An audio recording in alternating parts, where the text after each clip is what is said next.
It's the Opperman Report. And now, here is investigator Ed Opperman. Okay, welcome to the Opperman Report. I'm your host, Private Investigator Ed Opperman. You can find me at Opperman Investigations and Digital Forensic Consulting if you email me at oppermaninvestigations@gmail.com. Our guest today is Jordan Chariton. Now, you could find him on his website is called statuscoup.com. On YouTube, he's got a YouTube channel. You can find him on Status Coup on YouTube. His Twitter is called Status Coup. And he's got this great new book. And we've been talking about Flint, Michigan since Reverend Pinckney 10 years ago. Reverend Pinckney came on the show, and he was saying, the water tastes funny over here in Benton Harbor, Michigan. But the book that just came out is called We the Poisoned, Exposing the Flint Water Crisis Cover-Up and the Poisoning of 100,000 Americans. And it just came out, too, as an audio book. Mr. Jordan Chariton, are you there? Hey, thanks for having me. Thank you so much for that. Before we get into your book here, We the Poisoned, tell us about yourself. I know you do a lot of work here. Who is Jordan Chariton? Trying to figure that out day by day, right? It's the toughest question here. Yeah, grew up on Long Island in suburbia, and went to college down in Florida, in Tampa. And when I was in Tampa, that was when I kind of got my first taste of the news industry, worked at the local Fox station there in Tampa. And then I kind of bounced around. I worked at Fox News right out of college, which was quite an experience. Then I went to MSNBC.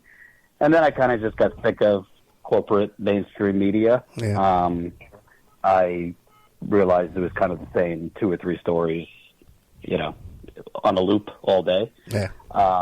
So I switched over, wrote for a few years, and then in 2016 kind of got my big break, started reporting on the ground, covering the 2016 election.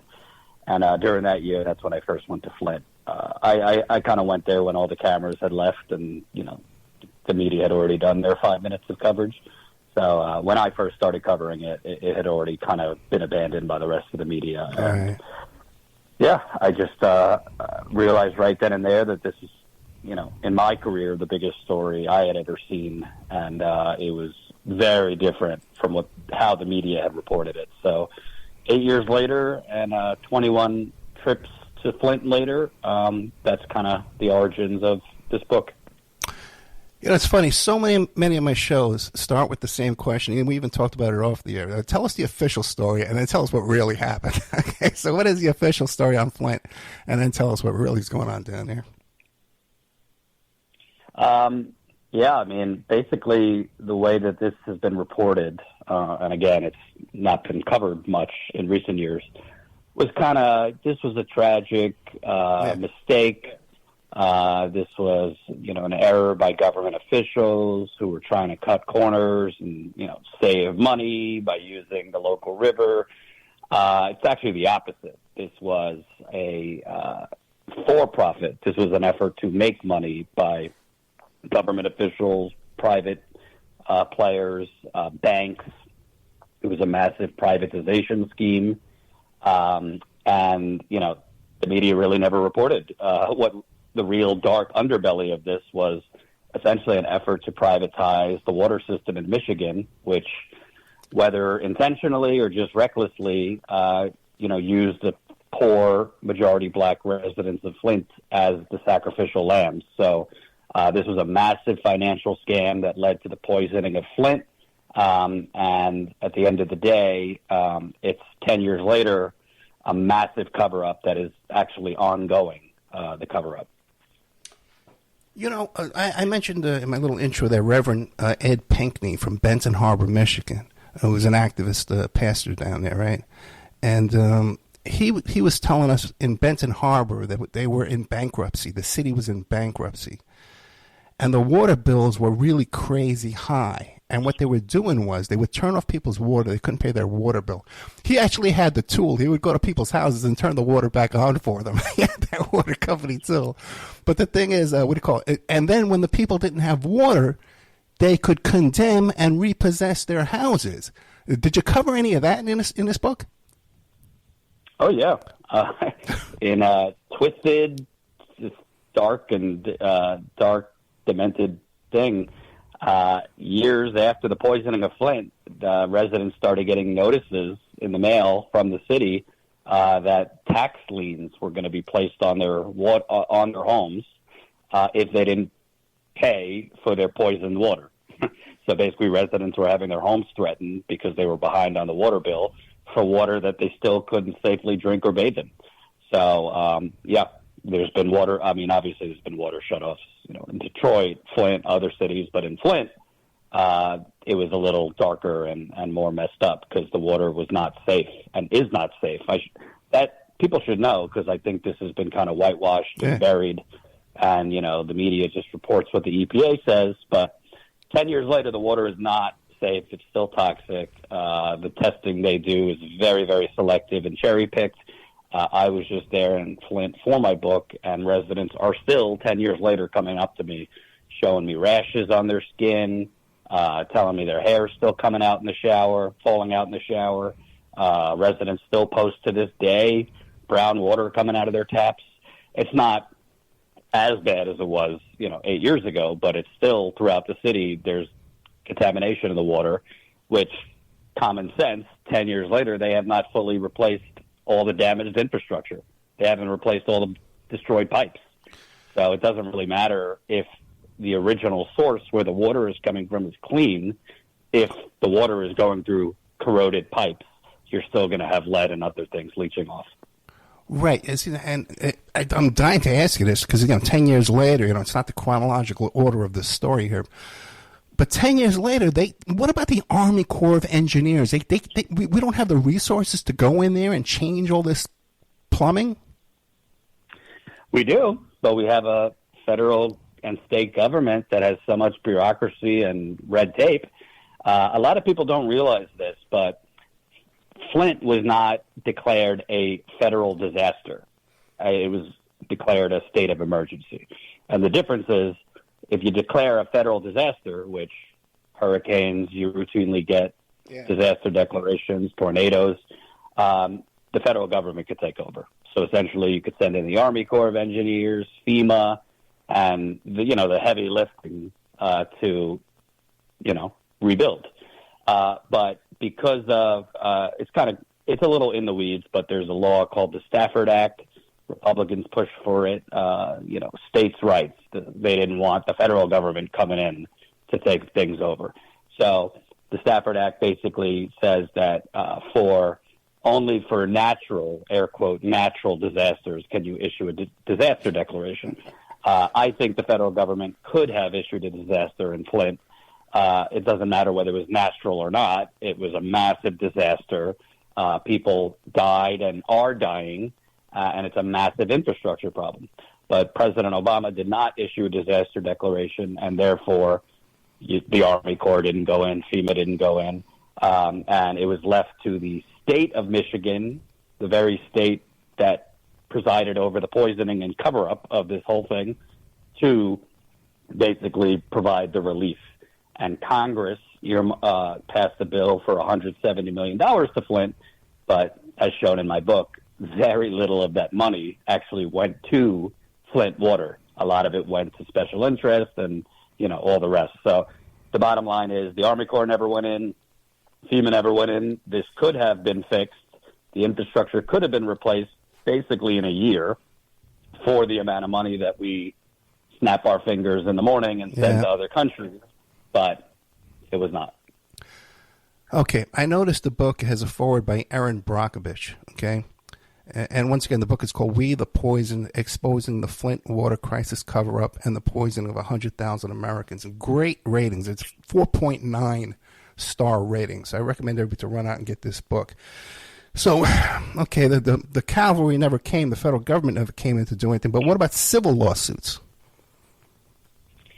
Yeah, I mean, that's really the most frustrating part of this because, for context, in 2015, 2016, when this first became a national and international scandal, the new mayor of Flint at the time, Karen Weaver, when asked, she put the number that negotiations should start at at $1.5 billion that the residents were owed. And immediately, the details are in my book, she got a call from then Governor Snyder's right-hand man telling her, you need to take that back. That's too much. So really what the residents of Flint, to replace all the infrastructure in Flint, the busted pipes, it would take a few $1 billion, which is nothing compared to the amount of money the federal government routinely spends everywhere else. Yeah. But years ago, there was a settlement from the state of Michigan with the residents of Flint for $600 million. Now, that might sound on paper like a good amount, but you got to take $200 million off the top that goes to lawyers. So that's $400 million. I've spoken with experts. When it's all said and done, Flint residents per household might get enough money to get a used car, which is not enough if you have cancer as a result of this water, if your kids have learning disabilities as a result of this water, special education needs, if your home plumbing has been destroyed. It's crumbs. They were awarded crumbs compared to the magnitude of the problem. And that's only, by the way, the state of Michigan. 10 years later, the EPA, which was part of this cover-up, has not acknowledged guilt, much less settled. So that's Obama's EPA, Trump's EPA, and now Biden's EPA has not admitted guilt for their role, nor settled a lawsuit. So Flint not only got, in my view, crumbs from the state of Michigan, and that was Democratic Governor Gretchen Whitmer and Democratic Attorney General Dana Nessel, who presided over that civil settlement, but they also have not gotten a settlement from the EPA. And there's also engineering firms that were involved in this that have also not settled. So we're talking 10 years later, the people were given really the amount of money for a used car, and they still haven't been paid out yet for that insufficient amount. So it's really just a massive bowl of injustice all around. Yeah, I'm really getting upset by this whole interview. $400 million for a city is insane, and like you said, with those class action lawsuits, man, all that money gets eaten up. Not just the legal fees and the lawyers, but they're cut, but expenses and all this nonsense that they put in there too as well. Let's go back, okay, to the beginning. Because you said that, hey, the motivation for this wasn't incompetence. Let's follow the money. Who's behind all this? Yeah, in the book, I would say the first 5 or 6 chapters are the road to the water switch. Yeah. This really a decade period was not covered in the media. The media just starts with the water switch, but essentially, Flint had gotten its water from the city of Detroit, dating back to the 1960s. And the water was from Lake Huron, which is part of the Great Lakes. If your audience doesn't know, the Great Lakes in Michigan and surrounding states, some of the cleanest most glacial water on Earth. It actually provides 20% of the world's surface fresh water. So right in Flint's backyard. They got the best water in town. Right. So the city of Detroit, pumped the water out of the lake, treated the water at their plant, and then sent it through a water pipe to Flint. But there had been local officials on the ground in Flint, in Genesee County, which is Flint is part of Genesee County, for a long time were complaining that Detroit was price gouging Flint. They kept jacking up the rates for water, which, was a legitimate complaint. So they started the engines and let's just create our own water system. They called it a regional water system. But for all intents and purposes, it was an effort to privatize the water system because Detroit's system was a public system. So 2010, 2011, enter Governor Rick Snyder, who ran for governor of Michigan. He was a millionaire computer executive. He ran on, quote, running government like a business. And, we know how that works out. So he comes in, he waves a wand, he declares a financial emergency in Flint and other cities in Michigan, and he appoints unelected emergency managers to take power over the elected mayor and city council. So essentially a power grab.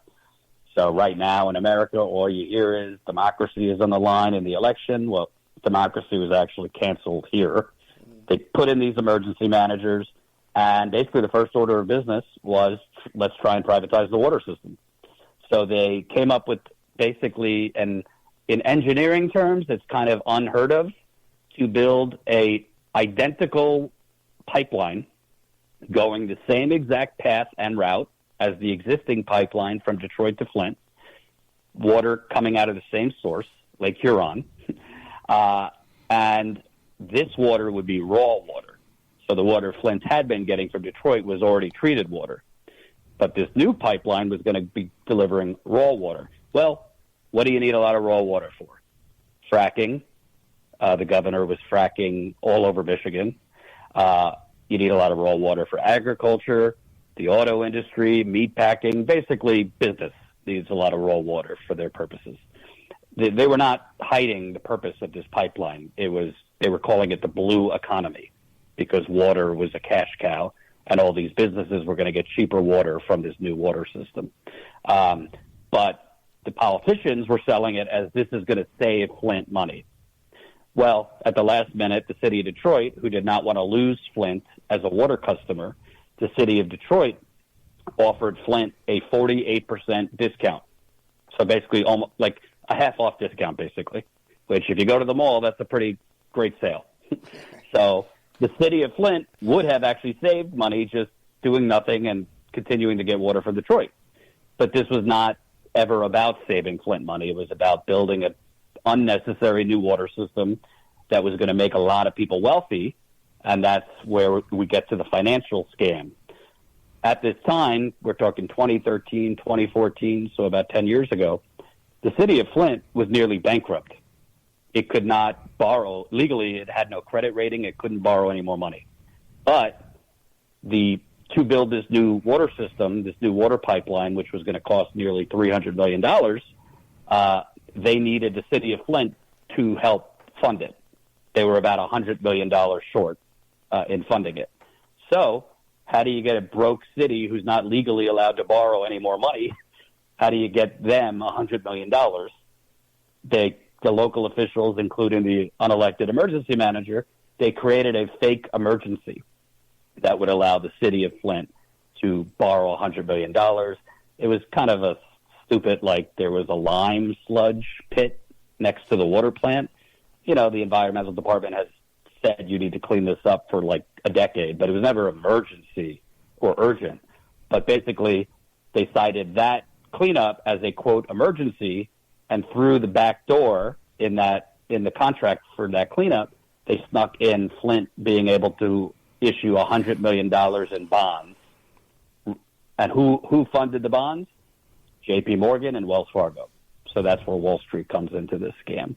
So big Wall Street banks fronted the money. They issued the bonds for a broke, nearly bankrupt city to borrow nearly $100 million for a completely unnecessary new water system.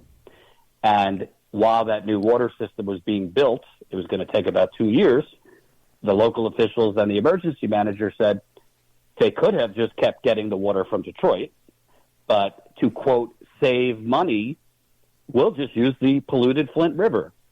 Now, if you lived in Flint, I mean, people were horrified at the thought of using the Flint River for drinking water. General Motors had dumped their waste in there for 100 years. DuPont, Dow Chemical, I mean, it was known as a dumping ground. So they were going to use the Flint River, and they were going to use the Flint Water Plant, which I compare it to these Boeing planes that are falling apart midair. Right. The Flint Water Plant didn't even have the necessary equipment to treat the water, and we know what happened. The rest is history. They used a polluted river, a deficient plant. They didn't add the proper chemicals. They couldn't add the proper chemicals because they didn't even have the proper equipment. And my book, in very alarming detail, I mean, this was not an accident. There were blinking red light stop signs to stop. Workers at the plant were screaming, I mean, I can't curse, but some choice words. We're talking 6 months to a year before the water switch, telling the bosses, we cannot do this. We're not ready. We don't have the staff. We don't have the equipment. But, again, they had to meet the deadline for construction of this new water system. So basically, this was all about a balance sheet, banks making money, politicians making money, landowners making money, and the health and safety of the residents was really never considered. Now you said it took them 2 years to build this system. How can they justify that? Hey, when we want to make money, we could do it in 2 years, but it takes 10 years to repair the system. If they could build it in 2 years, why does it take 10 years to rebuild it? Well, one of those is a for-profit venture. Oh, so there's incentive to build it quicker, and the other one is just, frankly, a bunch of poor folks, majority black city, and we'll take our time. And that goes back to what we discussed earlier. This could have been declared a disaster. Right. When the federal government wants to do something, they always find a loophole to do it. So they could have said, you know what, technically this is not a natural disaster, but this is the biggest environmental catastrophe possibly in U.S. history, and we're going to issue a disaster declaration. And if people want to sue us in court, I'm talking about Obama at that point, let them. But they didn't. So all the pipes could have been dug out in Flint very quickly. Within a year. And by the way, there were union plumbers in Flint offering to do it, at a very significant discount. And they said we could do it in a year.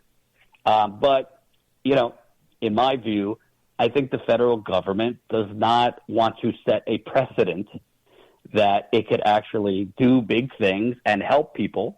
Because let's say they did that for Flint. Well, when there's the next environmental calamity, they're going to have to do it for everywhere else. And if your audience hasn't noticed, there's a lot of environmental calamities going around in America right now. So there is no legitimate reason why they could not have replaced all the pipes.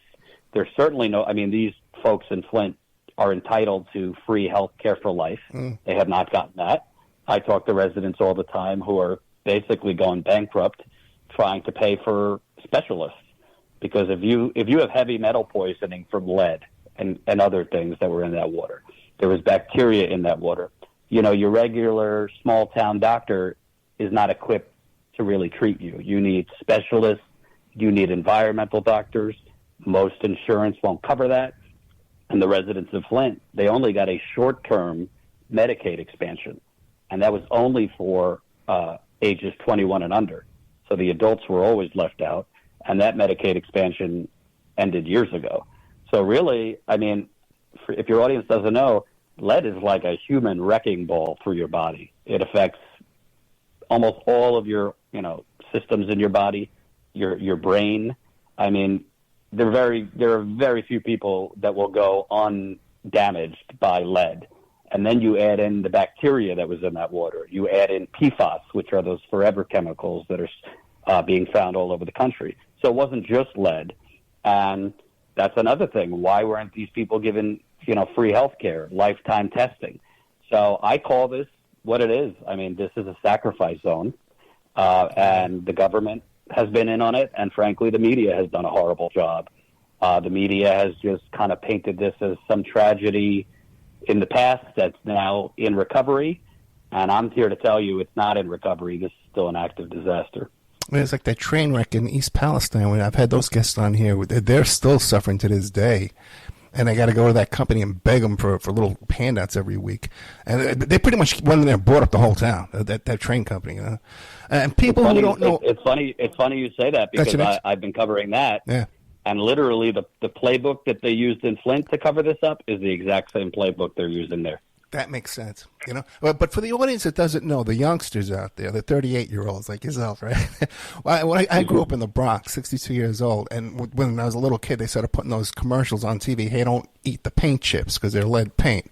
But let me tell you something. Even in the Bronx, South Bronx, the poorest neighborhood in New York, okay, there was a massive retooling. They removed radiators out of the schools and all kinds of stuff to replace all that stuff that was covered in lead paint.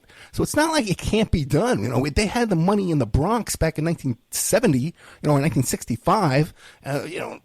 Why can't we do it now? It's just what a heartbreaking story this is. Yeah.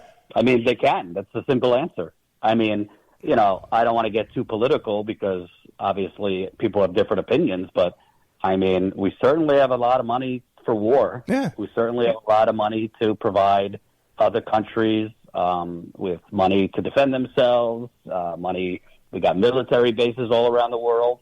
Yet we're constantly, the media is constantly asking politicians, well, how are you going to pay for, health care, education, remedying the poisoning of an American city? So it seems like our priorities are a little backwards because, I think a lot of people wrongly believe that, well, the federal government only has so much money. Well, I mean, look at the Afghanistan war. That went on for 20 years.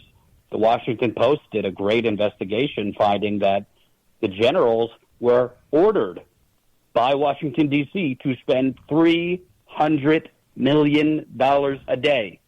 Let me repeat. They were told, spend $300 million a day, doesn't matter on what. So that was a 20-year war. You do the math. So we certainly have the money for these things, but at the end of the day, do you think, if this happened in Ann Arbor, Michigan, which is an hour away from Flint, it's wealthier and whiter, pretty sure if this happened there, and I don't think it ever would have happened there, I'm pretty sure there would have been a mass mobilization to replace all the infrastructure, probably put most of the residents in hotels while that was going on. Yeah, right. So this is an issue of, some people say it's race. It's not just race, it's class. Yeah.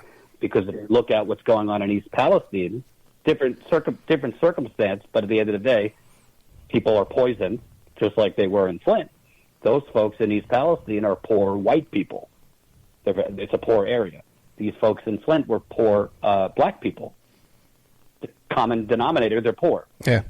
So, of course, a lot of these things tend to happen more in black, brown, indigenous areas, but even poorer white areas are now being made sacrifice zones. So, when people ask me what should people take away from this, I always say, this is not just about Flint.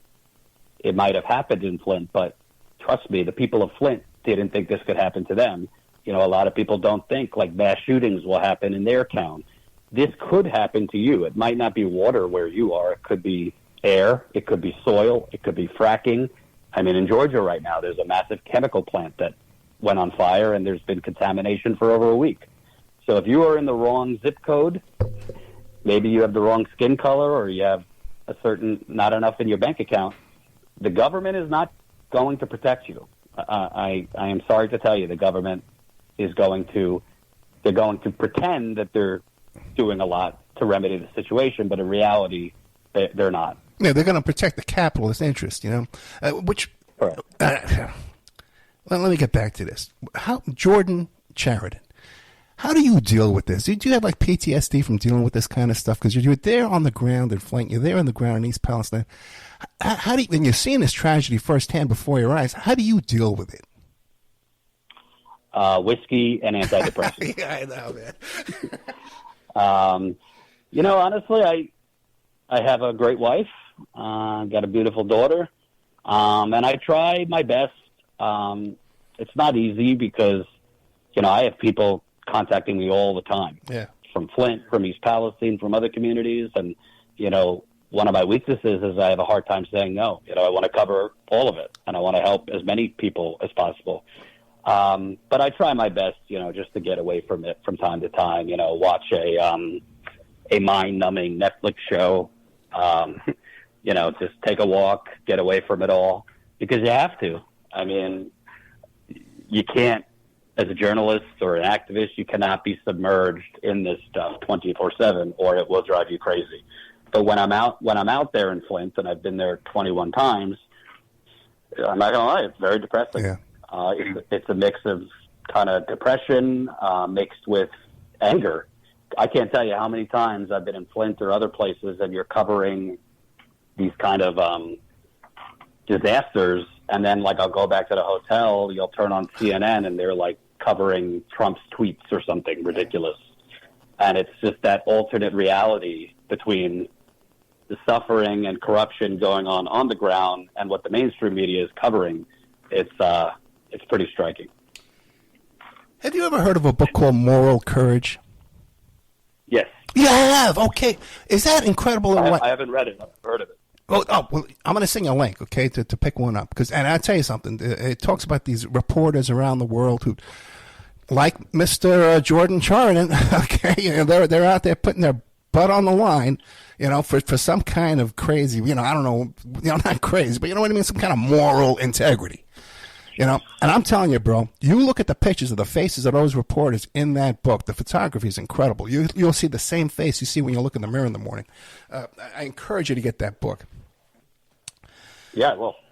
Now, you mentioned early on that the issue here was that the water company was privatized. What is the name of that private company? And who's the CEO? Oh, this is my possibly the most corrupt part of this, but there's a lot of corrupt parts of this. So essentially, your audience might not know, but most towns and cities have some type of water commissioner, different title in different places. So in the Flint area, there's a guy by the name of Jeff Wright, and he's the drain commissioner. So that's an elected position, and basically your job is to control the water in the county and the city, and provide clean, safe, affordable water. This guy, who is the elected drain commissioner, so that's obviously a public government position, he was also the CEO of this new water system called the Karagandhi Water Authority. So it's a blatant conflict of interest. He was essentially the elected government official for water in this Flint area, while also serving as the CEO of a privatized water company. Now, he'll say it's not a privatized water company, it's a public authority, but all intents and purposes, it's a privatized system. And his motivation was to make money, to build a new water system that could make more money for the county, Genesee County, which Flint is part of, for investors who were going to buy the bonds for this pipeline, for the Wall Street banks who were going to issue the bonds, for landowners who mysteriously purchased land along the route of this new water system. So essentially, you had this guy. You always hear public-private partnerships, which is just a code word for privatization.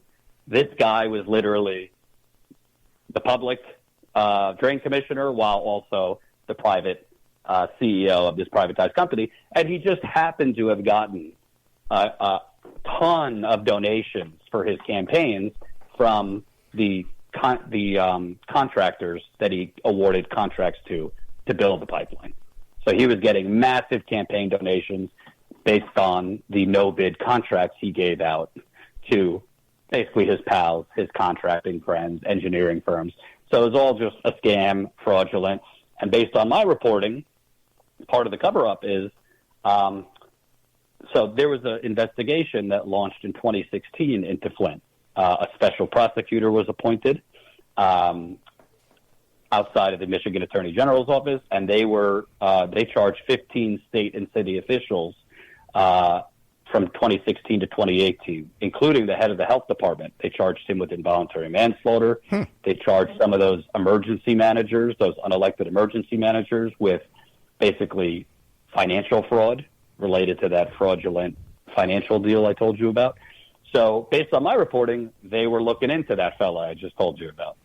Based on my reporting, they were building a case against several officials, a racketeering case known as RICO. And if your audience doesn't know, RICO was created in the 1970s to go after organized crime like the mafia. It usually involves bribery, kickbacks, extortion, financial crimes. So they were very close to filing a massive RICO case based on the financial fraud that caused all of this. They were also, based on my reporting, and this is all in the book, they were building a case against the Republican governor of Michigan for involuntary manslaughter for his role in the cover-up. But the current Democratic Attorney General, when she got into office in 2019, she fired all of them. She started the investigation from scratch for no real reason, and she dropped all of their charges. She claimed they were incompetent, which, based on my reporting, is not true. she then, a year and a half later, her office recharged a lot of the same officials she dropped charges against with lesser crimes, including she charged the governor of Michigan with a misdemeanor when the people she fired were building a case against him for involuntary manslaughter. So based on my reporting, the people she fired were actually doing a thorough investigation. They were close to a massive case on a RICO case. They were building a case against the governor for involuntary manslaughter. And for reasons I could go into, I believe the Attorney General sabotaged the investigation for much darker reasons. Well, Mr. Chariton, I'm sure the Department of Justice rushed into superseding indictments on all these folks, right? Wouldn't You'll laugh at me, bro. Wouldn't that be a great world? No, we only, yeah. Actually, based on my reporting, the original investigation, they actually brought it to the FBI because they wanted the federal government to get involved because the financial fraud was so significant, and for political reasons, the FBI didn't want to touch it. But nope, the DOJ hasn't gotten involved, and to add insult to injury for the poison people of Flint, basically, after the current Attorney General, her name's Dana Nessel, sabotaged the investigation, the Michigan Supreme Court, in a 6-0 decision, so it was not just conservative judges, it was all the judges, they threw out her charges because they said that she and her office brought the indictments they brought were brought in violation of the Michigan state constitution. I don't want to get too in the weeds, but they used something called a one-man grand jury. That's basically a confidential process where all the evidence, all the witnesses, it's all behind closed doors. A judge is the one-man grand jury, so a judge weighs the evidence and issues indictments. The court threw out those cases because they said bringing this case through a one-man grand jury was against the Michigan Constitution, and as a result, she ended the investigation because most of these cases that she brought, the statute of limitations had already run up. The statute of limitations in Michigan for most felonies is 6 years, and they had already passed. So here you have a attorney general who fired competent prosecutors and investigators, basically claiming they were incompetent, yet she sabotaged the investigation.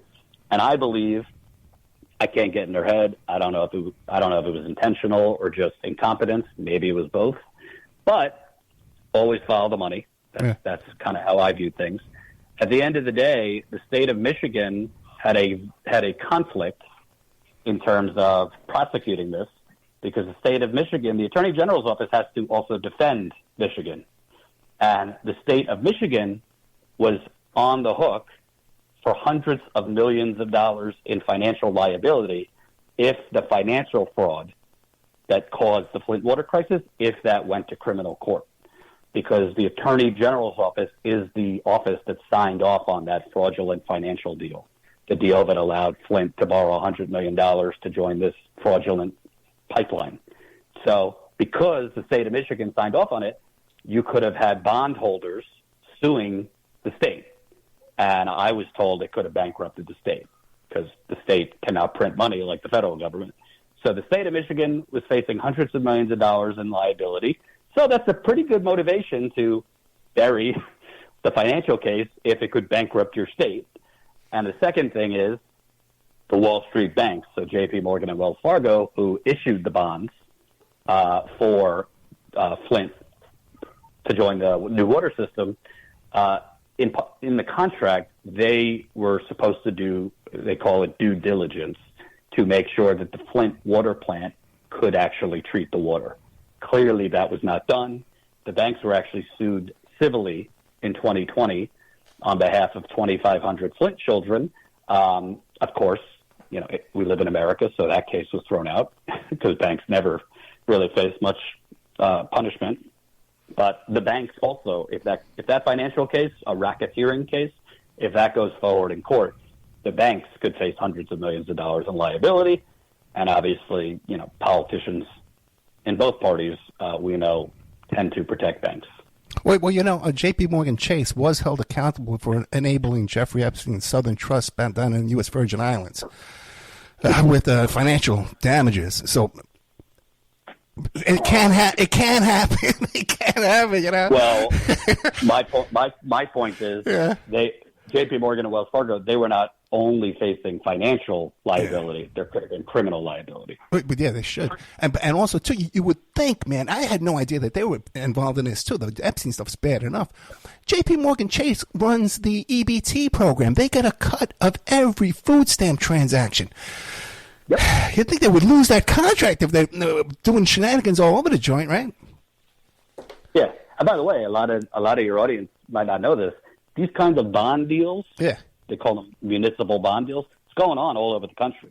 Most cities on their own cannot afford, new water systems or whatever new projects. So they need to issue bonds, which is basically like IOUs.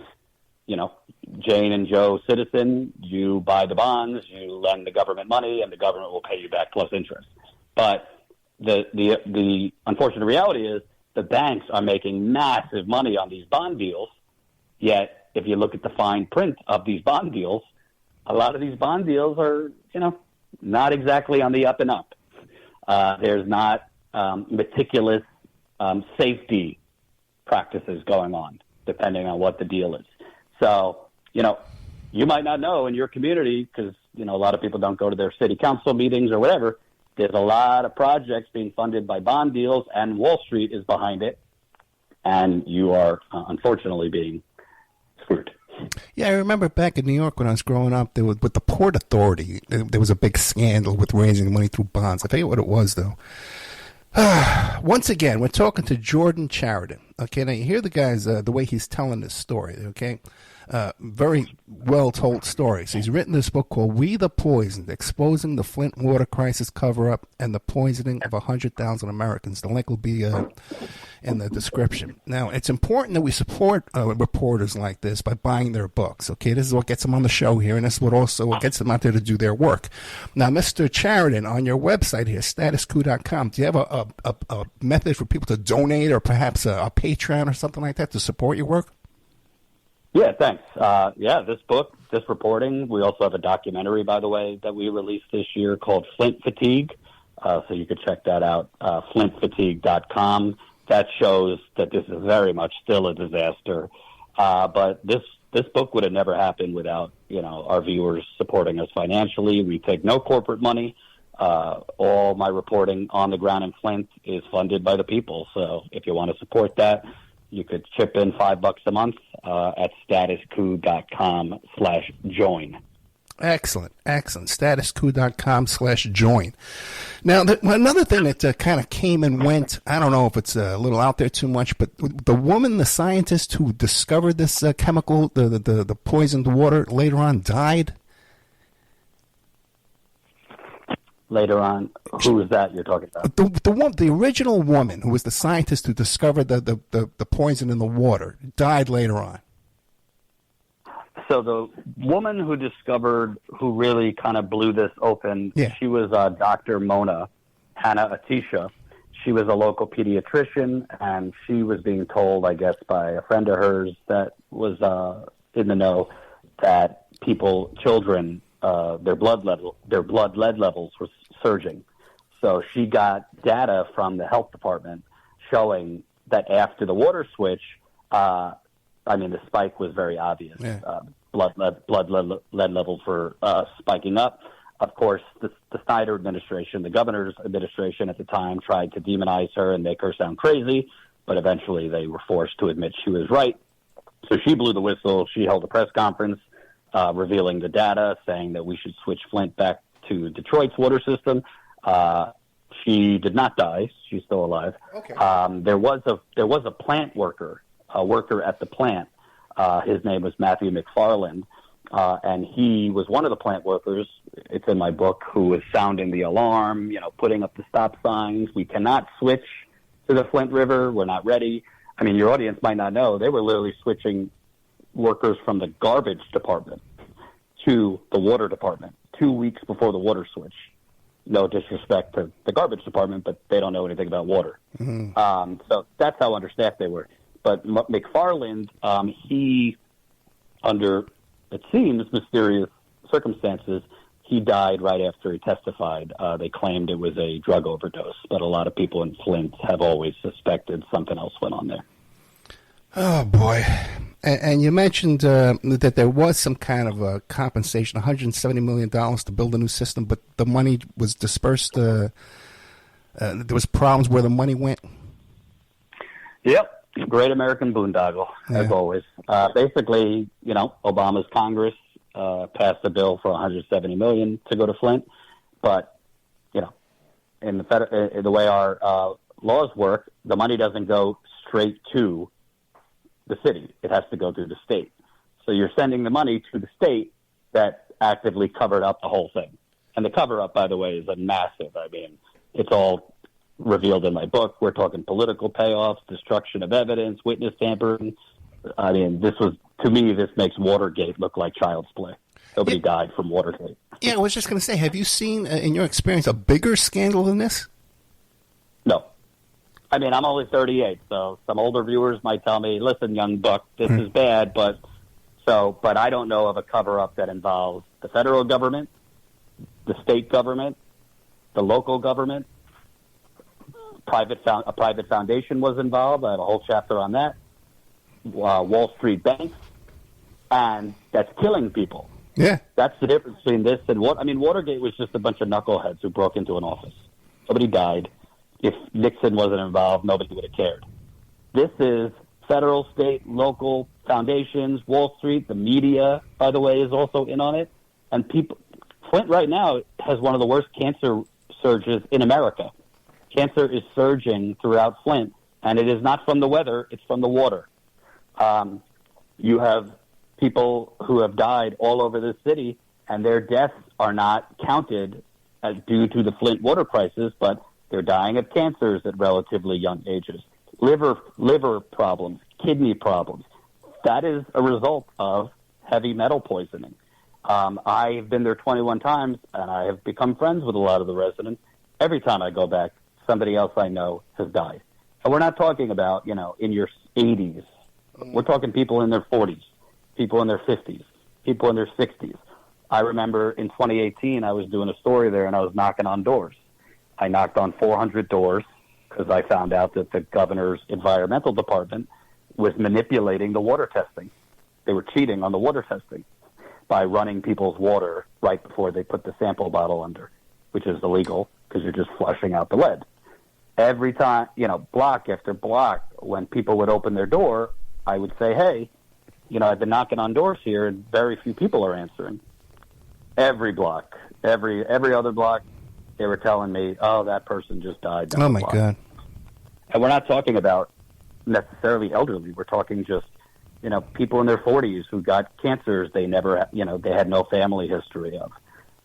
So, unfortunately, and this is not just Flint, we know about Love Canal and so many other areas that, people have died 5 years later, 10 years later, 20 years later, but there's not an alert on CNN. There's not like a live death count, but it's because of the water. So by the end of this, unfortunately, I think you could have thousands of people who have died from this, and that will not be reflected. The state of Michigan put out some nonsense number that 12 people died from this. That is a lie. And people are, it's not just the people that have died. You have to understand, people are slowly dying. It's the living that are slowly dying because the effects of heavy metal poisoning, it worsens every year that goes by because the lead goes deeper into your bones. So people get sicker and sicker and sicker. So I'm talking to residents, and every time I go back, a resident who might be in their 40s or 50s, I might see them, 1 year and then 2 years later, and it seems like they've aged by a decade. Through no fault of their own, but they've been poisoned.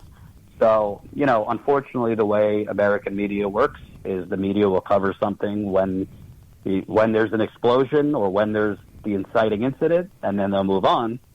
But, this is an unfolding disaster, and more importantly, 10 years later, the water is still not clean. There's no criminal justice. The pipes haven't been replaced. So that's why I stay on this. And I believe that this book is really important because, again, it might on the surface, it might seem like this is about one particular city. But I hope the book shows that this is bigger than water.